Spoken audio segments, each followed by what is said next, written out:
On est bon. Allez, merci à tous les trois d'avoir répondu à l'invitation de la mission d'évaluation des comptes de la sécurité sociale que je co-préside avec Cyril Isaac-Sibylle et pour lesquels deux rapporteurs, Adrien Clouet et Stéphanie Rist, ont été désignés pour travailler au long cours sur ce sujet passionnant de la gestion de la dette sociale. Donc on ne va pas perdre de temps pour pouvoir le consacrer à nos échanges.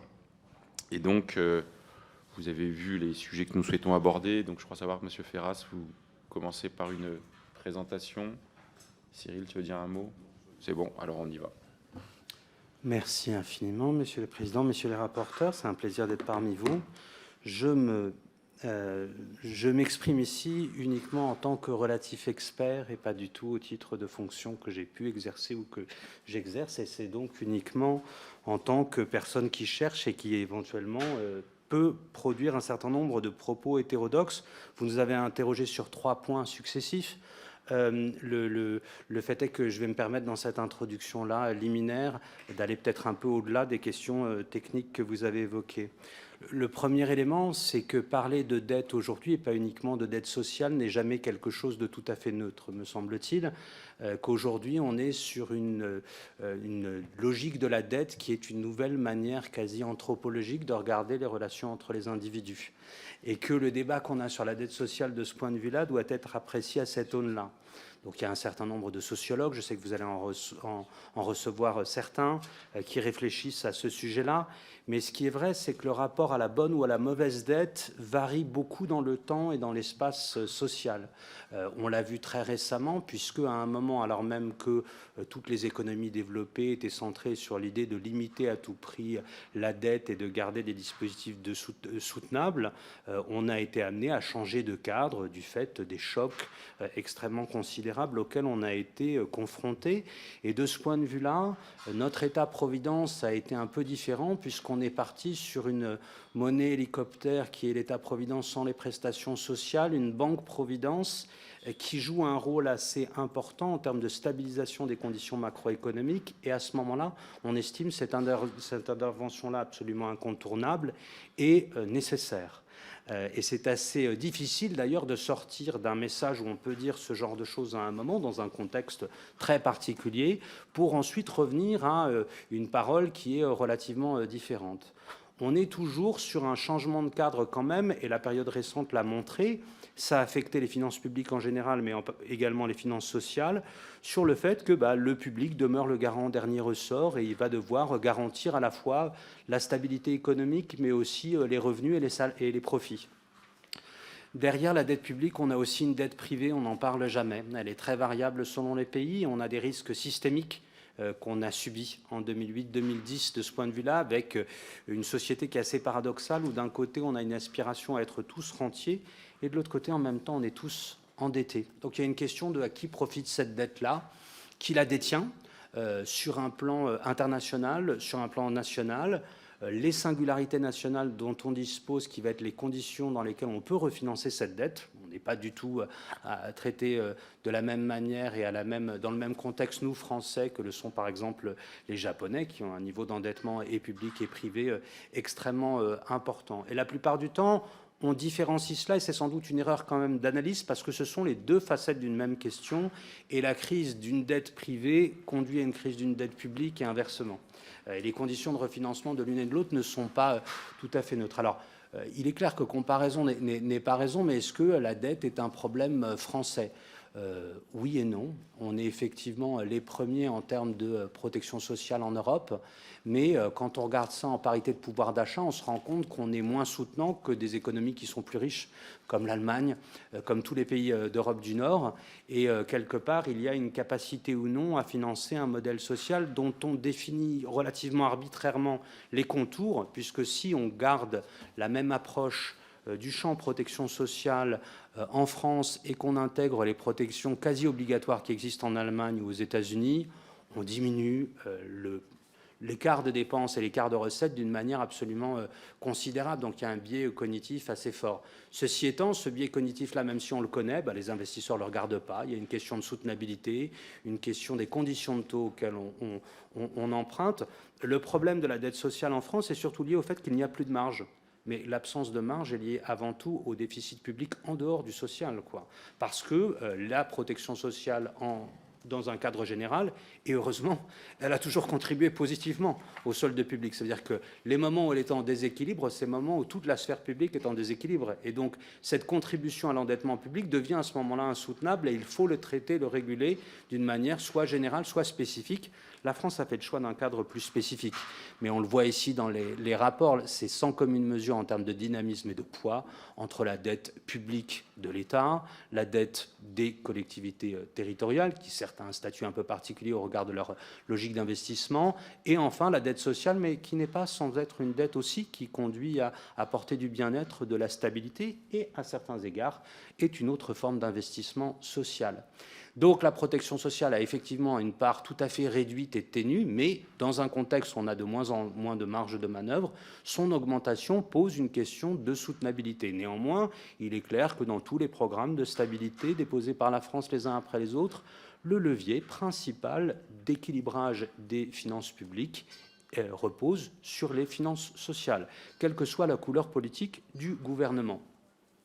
La dette sociale est quelque part une passion française. On est les premiers, nous Français, à avoir reconnu une dette sociale dans la Constitution de 1793, en considérant que la première des dettes qu'on a, c'est celle du citoyen bien portant vis-à-vis du citoyen malheureux.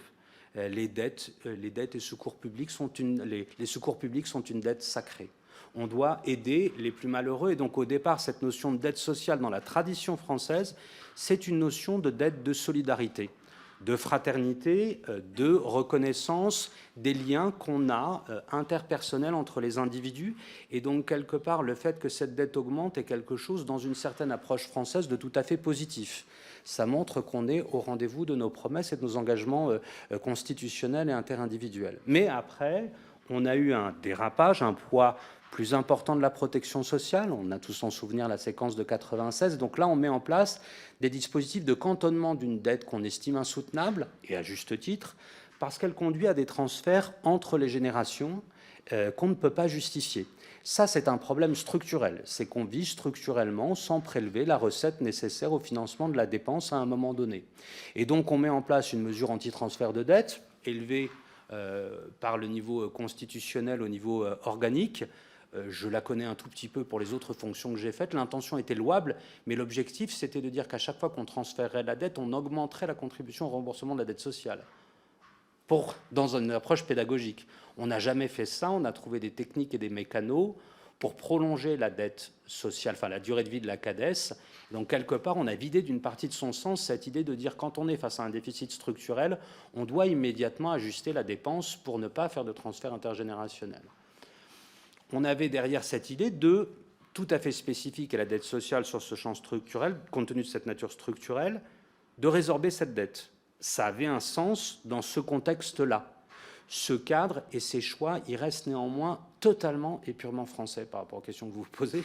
Il n'y a aucun débat sur la dette sociale ailleurs en tant que telle, aucun comparable avec le degré d'intensité et de clivage politique qui peut exister chez nous. Pourquoi ? Parce qu'on est dans une logique de pilotage par les soldes, de recettes affectées, d'une entité tout à fait particulière et autonome qui va chercher des refinancements propres sur les marchés, chose qui n'existe pas dans les autres pays.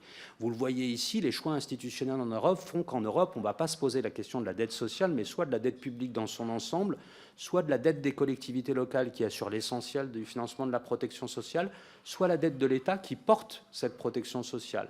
Mais la grande particularité française, c'est d'avoir cet arrangement institutionnel-là. Alors, naturellement, on a trouvé des logiques, on pourra en reparler dans le débat, mais d'équilibrage, de prise en compte de cette sphère sociale dans les différents pays développés. Mais la plupart du temps, c'est quand même très en lien avec le cadre général de pilotage des finances publiques, dans un contexte où on a des dettes publiques qui sont, comme je l'évoquais tout à l'heure, très variables suivant les pays. Alors aujourd'hui, on est quand même un peu à la croisée des chemins parce qu'on a été amené à deux moments à tester la difficulté du raisonnement qui était j'amortis une dette structurelle parce qu'elle conduit à des transferts intergénérationnels, mais on a remis en place ce sujet-là face à des chocs conjoncturels majeurs, la crise de 2008, de 2010, la crise du Covid. Et de ce point de vue-là, on n'est plus du tout sur du structurel, on est sur du pur conjoncturel, où on a des recettes qui s'effondrent et des dépenses qui demeurent ou qui changent de nature.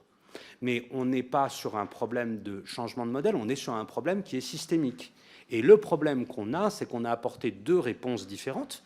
Donc il y a un double standard dans l'approche de la dette. D'un côté, on a une réponse sur la dette de la Sécu qui est on va le transférer à la CADES, on va l'amortir immédiatement, qui mérite d'être interrogé. On n'a pas du tout le même raisonnement sur l'ensemble de la sphère publique.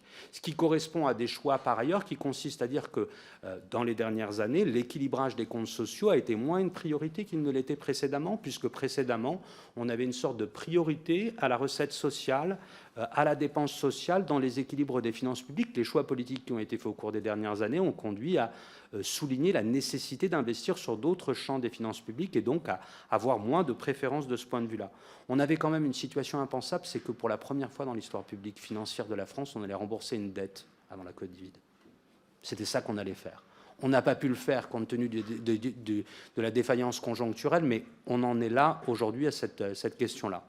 Et la problématique qui est soulevée aujourd'hui, c'est de se dire que derrière, on a mis 10 ans pour rééquilibrer la situation après 2008-2010, mais avec un effort en dépenses et en recettes. On n'est pas parti pour faire cet effort en dépenses et en recettes aujourd'hui, et donc, dans la tendance, on a des déficits constants, et on a le spectre évident, c'est même pas un spectre, c'est une réalité, qu'on va reconstituer tout de suite une dette très fortement, et donc se pose la question de la manière dont on le fait et du sentier au retour à l'équilibre. Je formulerai sans doute dans notre débat 3 propositions pour répondre à ces défis-là, et j'ai tenu les 10 minutes. Je vous remercie.